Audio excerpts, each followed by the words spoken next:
Most abandoned buildings decay quietly. The windows go first, then the roof, then the floors, and eventually, the whole structure sinks back into whatever ground it was built on. And within a generation or two, most people drive past the spot without knowing anything was ever there. West Haven State Asylum did not decay quietly. It has been empty since 1971. Its main building still stands, 4 stories of crumbling brick and shattered glass on a hillside outside a small Ohio town, and it is still, more than 50 years after its closure, one of the most written about, most photographed, most argued over abandoned institutions in the entire country. The question most people ask when they hear about West Haven is what happened inside it that was so bad the state simply walked away and never looked back. The answer to that question is longer and darker and more complicated than most people expect. And it starts not with the building's abandonment, but with the reason it was built in the first place.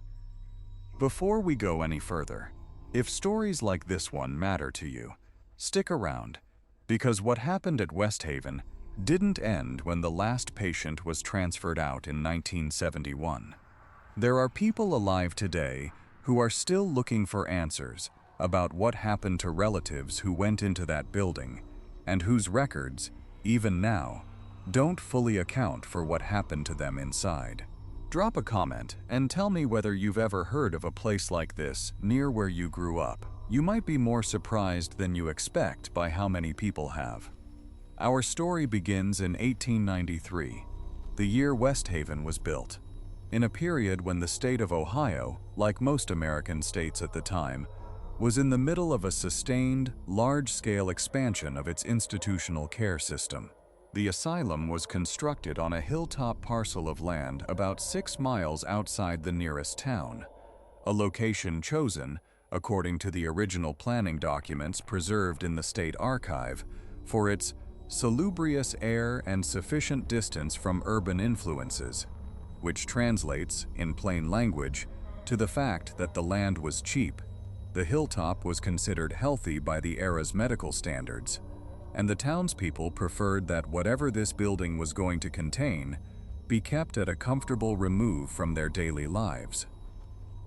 The original structure, a Kirkbride plan main building with the sweeping asymmetric wings characteristic of that architectural tradition, was designed to house 400 patients in what the era genuinely believed were therapeutic conditions: large windows for natural light, high ceilings for airflow, carefully landscaped grounds for supervised outdoor activity.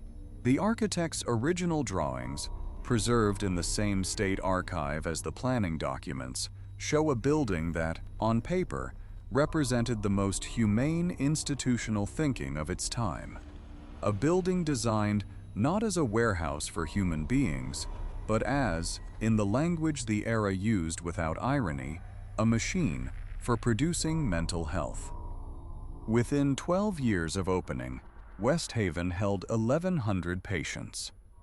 The superintendent who oversaw this first great expansion was a man named Dr. Harlan Grubb, who arrived at West Haven in 1898 and served as its chief administrator until 1927, a 29-year tenure that shaped the institution's character more than any single factor before or since.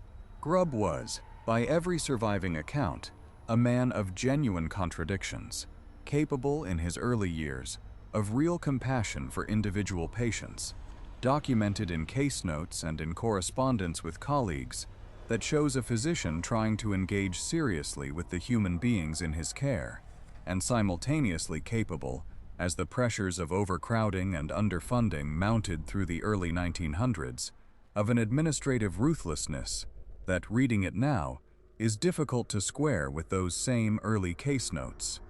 It was Grubb who oversaw West Haven's expansion from its original 400 beds to over 2,000 by 1915, a growth he enabled by repeatedly and successfully lobbying the state legislature for additional construction funding, while simultaneously declining to push for corresponding increases in medical and nursing staff, a pattern that, by the time his colleagues and successors understood what it had created, had already locked the institution into a staffing-to-patient ratio that made genuine treatment, as opposed to simple containment, essentially impossible for the overwhelming majority of the people in its care. Grubb's correspondence from this period, preserved in the same archive that holds the original building plans, offers a window into how he understood this trade-off, and it is not a comfortable read. In a 1911 letter to a state budget official pushing back on a proposed staff increase, Grubb writes that the majority of our current population represents chronic, non-improving cases for whom intensive staff attention offers diminishing therapeutic returns. Language that, translated into plain terms, means that Grubb had made a judgment, applied across thousands of individual human beings he could not possibly have individually evaluated, that most of them weren't worth the money it would cost to properly staff their care. It is the kind of sentence that, once you've read it, is hard to stop thinking about. A ward attendant named Bessie Corwell, who worked at West Haven from 1907 until 1934, gave a brief oral history to a county historical project in 1961, 50 years after the period she described, that offers the closest surviving first-hand account of what daily life inside the overcrowded West Haven of the Grubb era actually looked like from the ground level. Bessie was not a physician. She was not an administrator. She was one of the women who fed patients, supervised their daily activities, cleaned their wards, and sat with them through the long, structureless hours that comprised most of a West Haven patient's day. And her account has the particular authority of someone who actually saw, up close and continuously, what the institution's official reports described from a comfortable distance. "We had a ward of 60 women," she said, in the 1961 recording, preserved in the County Historical Society's collection, and on a night shift, there'd be 2 of us, sometimes 1, to watch all 60. You couldn't watch 60 people, not really. You could walk the room every so often and count heads and make sure nobody was hurt, and that was about the limit of what was possible. If somebody needed actual help, real help, a doctor, something medical, you did the best you could and hoped it was enough. And sometimes it wasn't, and that was just the way of it. I don't say that to excuse it. I say it because I want people to understand that it wasn't wickedness, mostly, that made West Haven what it was. It was just too many people, and not enough of anything else. Bessie's account frames the essential truth of West Haven's history better than most of the official documentation does. The institution's dark history was not, primarily, a story of individual cruelty, though individual cruelty certainly occurred, as it does in any institution where vulnerable people are supervised by overworked, undertrained staff with minimal oversight. It was a story of systemic failure, the accumulated consequence of decades of decisions made, mostly by people who never set foot on West Haven's wards, to house more patients than the building was designed for, staff fewer attendants than the patient population required, and fund the institution at a level that made the gap between those two facts permanently irresolvable.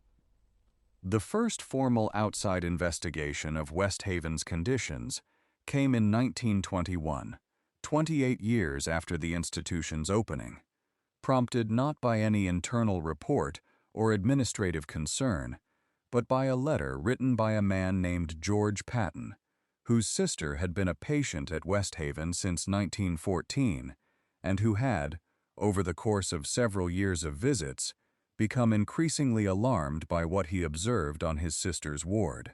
Patton's letter, addressed directly to the state governor's office rather than to the State Board of Health, described conditions he characterized as incompatible with the basic requirements of human dignity. Specific complaints about overcrowding, about the state of the ward's physical infrastructure, about the ratio of attendants to patients he'd personally observed during visits, and about the treatment of his sister specifically, whose deteriorating physical health he attributed, in the letter, directly to the conditions of her confinement, rather than to any underlying medical condition. What makes George Patton's letter significant, beyond the investigation it triggered, is what happened to him personally in the years following. Patton was not a lawyer or a physician or a politician. He was a hardware store owner from a small town 40 miles from West Haven, a man whose only qualification for challenging a state institution was that his sister was inside one and he was paying attention. After the 1922 inspection, when the state legislature responded to its recommendations with a partial, inadequate capital appropriation and no action on staffing or population reduction, Patton wrote again, to the governor's office, to his state representative, to 2 different state newspapers, to the Ohio Medical Association, and to a national advocacy organization focused on institutional reform that had been active since the early 1900s. He received, over the following 3 years, a total of 4 formal responses, all of them variants of the same basic message. The situation at West Haven was being monitored. Improvements were underway. His concerns were noted and appreciated. His sister Margaret remained at West Haven. She died there in 1931 of tuberculosis, the same disease the 1922 inspection had flagged as occurring at a significantly elevated rate within the institution. George Patton had been writing letters about West Haven for 9 years by the time his sister died. He wrote one final letter after her death, addressed again to the governor's office, a letter that researchers studying this period have described as one of the most restrained and therefore most devastating pieces of correspondence in the institution's surviving archive. It is 2 paragraphs long. The first paragraph informs the governor's office of Margaret's death and its cause. The second paragraph contains a single sentence. I leave it to your office to determine whether the record of correspondence in this matter reflects a system that took my concerns seriously or one that simply waited for them to resolve themselves. He did not write again. The state's response to George Patton's final letter is not preserved in any surviving archive.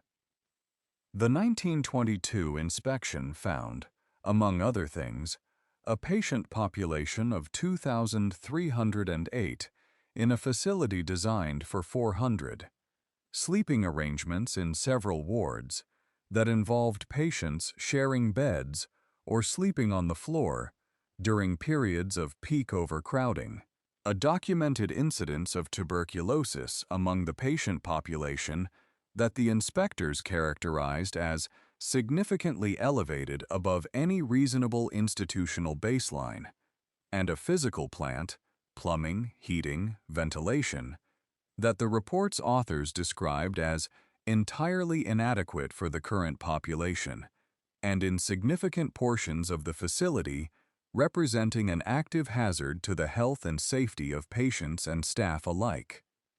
The inspection report recommended, in blunt language unusual for the genre, a combination of immediate population reduction through discharge and transfer, emergency capital investment in the physical plant, and a tripling of the nursing and attendant staff. The state legislature, presented with these recommendations and their associated costs in the spring of 1922, approved a partial capital allocation covering roughly a third of what the inspection had recommended, took no action on the staffing recommendation, and implemented no systematic population reduction program.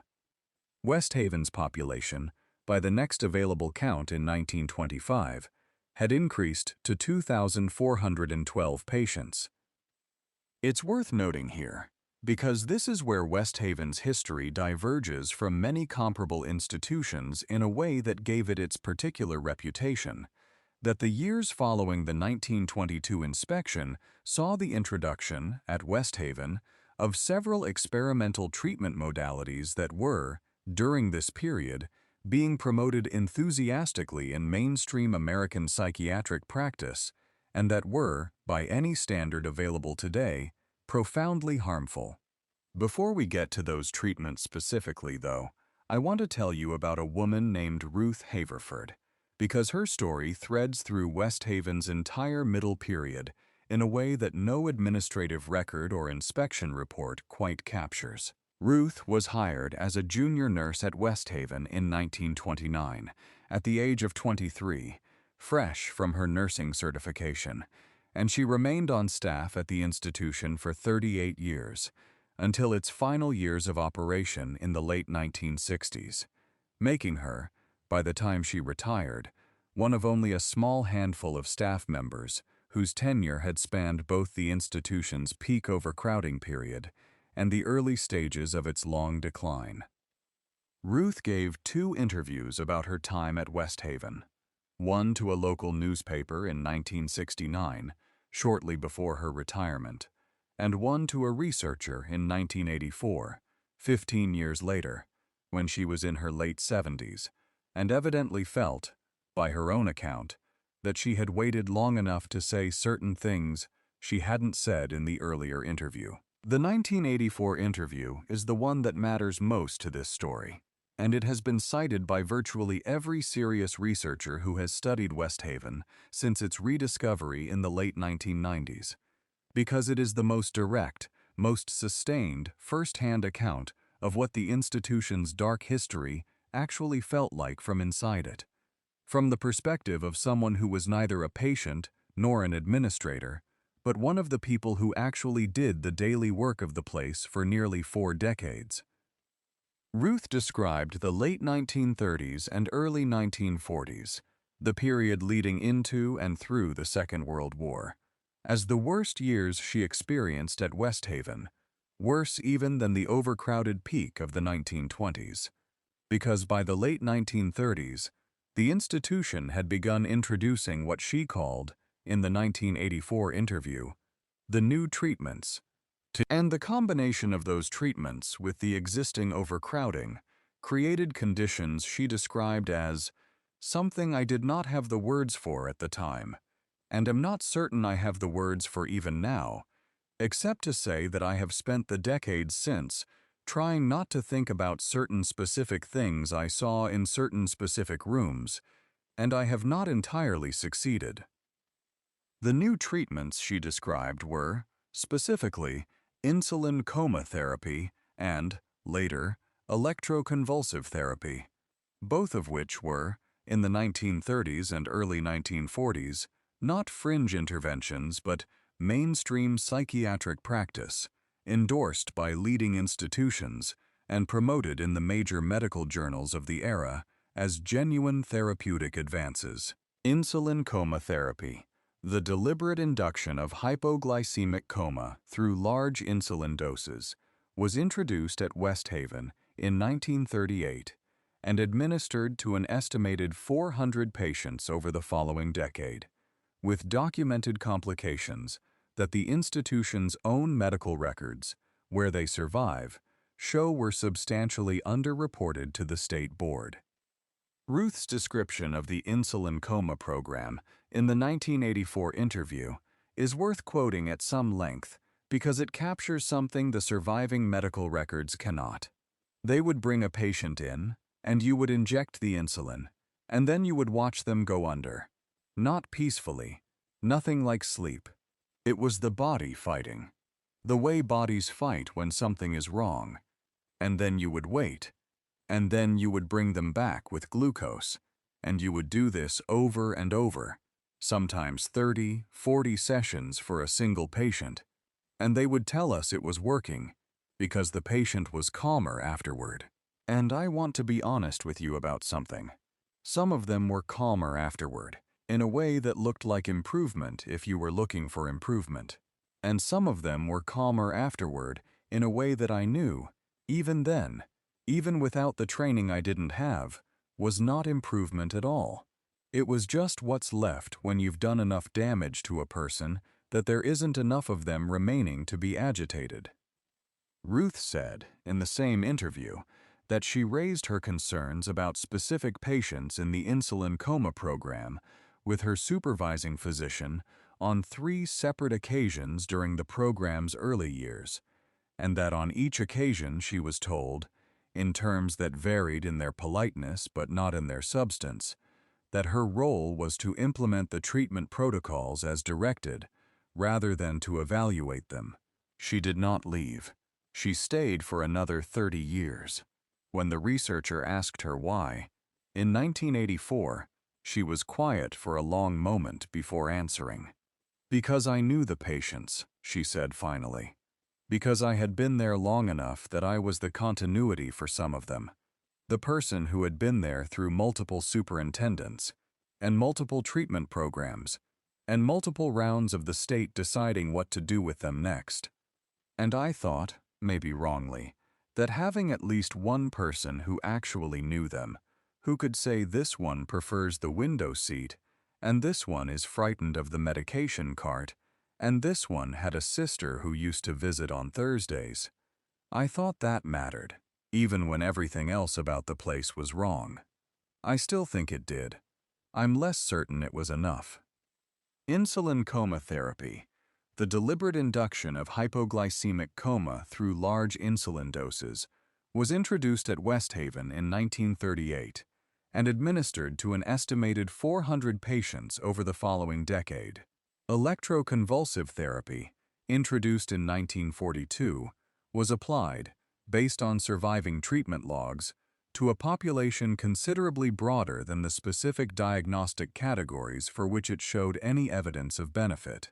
And a program of prefrontal lobotomy, implemented in 1946 under the supervision of a visiting physician whose name appears repeatedly in the surviving surgical logs, but who, researchers studying the institution, have been unable to conclusively identify in any other documented professional context, was performed on at least 163 patients between 1946 and its discontinuation in 1952. Electroconvulsive therapy, introduced in 1942, was applied, based on surviving treatment logs, to a population considerably broader than the specific diagnostic categories for which it showed any evidence of benefit.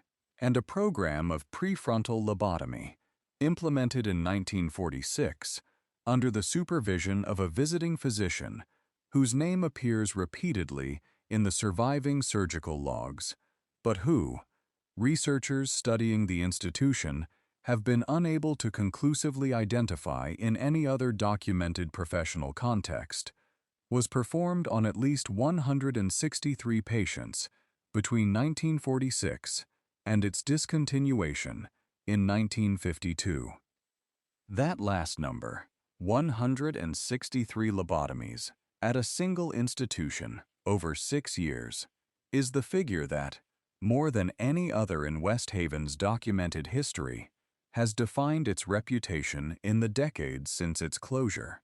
It is also the figure that, more than any other, has generated ongoing historical debate, because the surgical logs from which it's derived are themselves incomplete, and because the visiting physician responsible for the program has never been fully identified, meaning that a complete accounting of the program's outcomes, how many patients improved, how many were unchanged, how many experienced the severe cognitive and personality effects that characterize the worst outcomes of this procedure, has never been possible and may never be.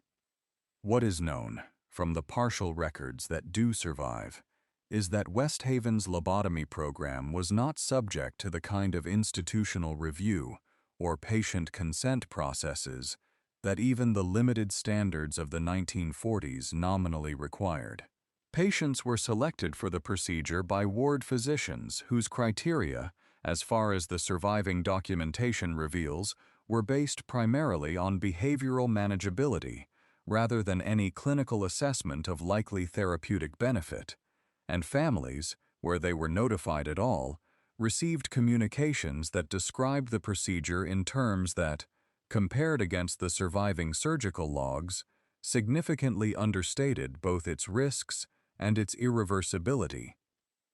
A woman named Dorothy Fenn, whose brother Edgar was a patient at West Haven from 1939 until the institution's closure in 1971, gave a lengthy interview in 1998 to a researcher studying the institution's lobotomy program, an interview that remains one of the most detailed surviving first-hand accounts of what this program meant for a specific patient and his family.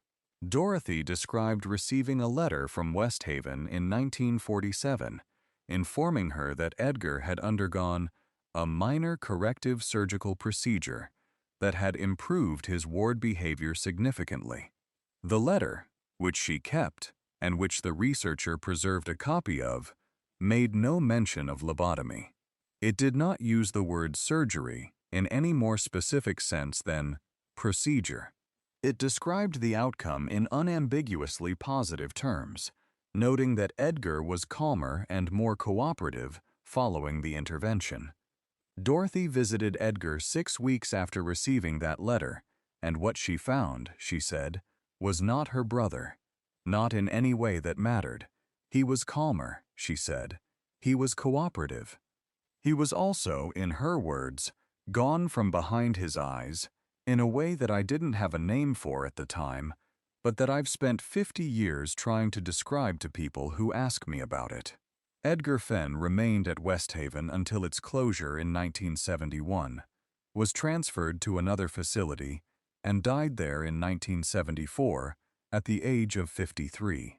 Dorothy was still alive when the researcher interviewed her in 1998, in her 80s, and she said, near the end of the interview, that the thing she most wanted people to understand was not the scale of what had happened at West Haven, not the numbers, not the policy failures, not the administrative decisions, but the specific, individual, irreversible nature of what had been done to one specific man without his knowledge or consent, her brother, who had liked baseball and told bad jokes and written her letters every month.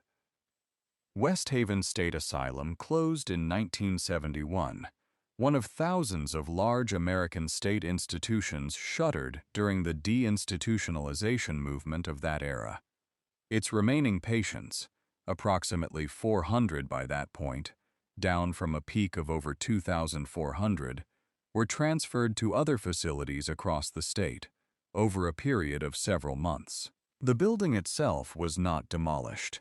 It was fenced, posted with no trespassing signs, and left the way abandoned things are left when they're too expensive to tear down and too complicated to repurpose, to whatever time and weather and silence would eventually make of it. I wanted to see it for myself. We're standing now at the edge of the West Haven property, and I want to be straightforward with you. We're outside the fence here because the property is still privately held and access is not permitted. And I want to be clear about that because I think it matters, given what happened inside that building, to approach this honestly rather than sensationally. But even from here, you can see the main building up on the ridge, and it is something. 4 stories, broken windows across the whole front face. The roof on the north wing has partially collapsed, and the trees have grown up so close around it that from certain angles the building seems less abandoned than absorbed, like the hillside is slowly, patiently taking it back, the way this region takes everything back eventually. The County Historical Society I visited before coming out here has a small exhibit on West Haven, a few photographs, a copy of the 1922 inspection report's cover page, a brief written summary of the institution's history. What they don't have, and what the archivist there told me they've been trying to build for over a decade, is a complete patient roster, not just names, a complete accounting of what happened to each person who was admitted to West Haven between 1893 and 1971, where they came from, what happened to them inside, whether they were discharged or transferred or died there, and if they died there, where they were buried. The institution maintained its own cemetery on the property, a fact that's documented, but whose full extent has never been comprehensively surveyed. A 2016 ground-penetrating scan of the cemetery's known boundaries, funded by a small state historical grant, identified more grave sites than the surviving burial ledger accounts for. By how many is a number the survey's authors declined to specify precisely, citing the technical limitations of the scan in that particular soil type.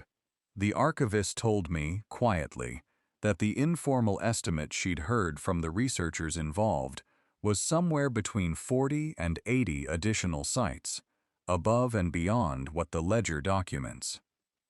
That number, 40 to 80 unaccounted graves, in a cemetery on a hillside behind a building that's been abandoned for 50 years, is the kind of detail that, in a more sensationalized retelling of this story, would be the headline. I want to be careful about it here, because the honest answer to what those graves represent is probably not dramatic. Most likely a combination of pre-ledger burials from the institution's earliest years, deaths during the overcrowded period whose paperwork didn't survive, and the ordinary record-keeping gaps that plague every institution of this age and size.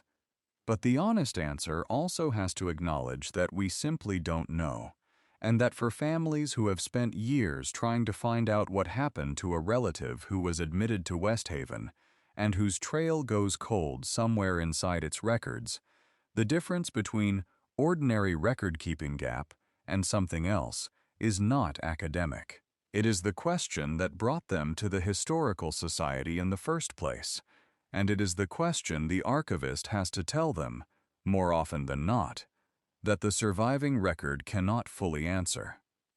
A woman named Carol Hensley, who contacted the Historical Society in 2019, had spent 3 years trying to find out what happened to her great-uncle, a man named Walter Hensley, who was admitted to West Haven in 1948, and whose name she found in a partial admissions ledger while researching her family history. She could find no discharge record, no transfer record, no death certificate filed under his name with the State Vital Records Office. The Historical Society was able to find a single additional reference to Walter Hensley in their collection, a notation in a ward assignment log from 1951, indicating he had been moved from one ward to another. After 1951, his name does not appear in any surviving West Haven document the Historical Society has been able to locate. What happened to Walter Hensley between 1951 and the institution's 1971 closure is, as of this telling, unknown. Carol Hensley told the archivist during her visit that she wasn't looking for a dramatic answer. She was looking for any answer. She wanted to know if her great-uncle had lived. She wanted to know if he had died at West Haven, and if so, whether there was a grave somewhere on that property with his name on it, and if there wasn't, whether there was at least a record somewhere that acknowledged he had existed. She left without those answers. She said on her way out that she thought she probably always would. A woman named Dorothy Fenn, whose brother Edgar was a patient at West Haven from 1939 until the institution's closure in 1971, gave a lengthy interview in 1998 to a researcher studying the institution's lobotomy program, an interview that remains one of the most detailed surviving first-hand accounts of what this program meant for a specific patient and his family. Dorothy described receiving a letter from West Haven in 1947 informing her that Edgar had undergone a minor corrective surgical procedure that had improved his ward behavior significantly. The letter, which she kept, and which the researcher preserved a copy of, made no mention of lobotomy. Edgar Fenn remained at West Haven until its closure in 1971, was transferred to another facility, and died there in 1974, at the age of 53. Dorothy was still alive when the researcher interviewed her in 1998, in her 80s, and she said, near the end of the interview, that the thing she most wanted people to understand was not the scale of what had happened at West Haven, not the numbers, not the policy failures, not the administrative decisions, but the specific, individual, irreversible nature of what had been done to one specific man, without his knowledge or consent, her brother, who had liked baseball and told bad jokes and written her letters every month for the first 8 years, of his commitment, and who, after 1947, never wrote to her again. That is the dark history of West Haven State Asylum. Not a mystery exactly, not a conspiracy, just the documented record of what happens when a system decides, for long enough and with enough bureaucratic cover, that the people in its care are problems to be managed rather than human beings to be treated. The building is still up on that ridge. The windows are still broken. And the questions Dorothy Fenn was asking in 1998 are still, for a significant number of families connected to this place, waiting for answers that may never fully come.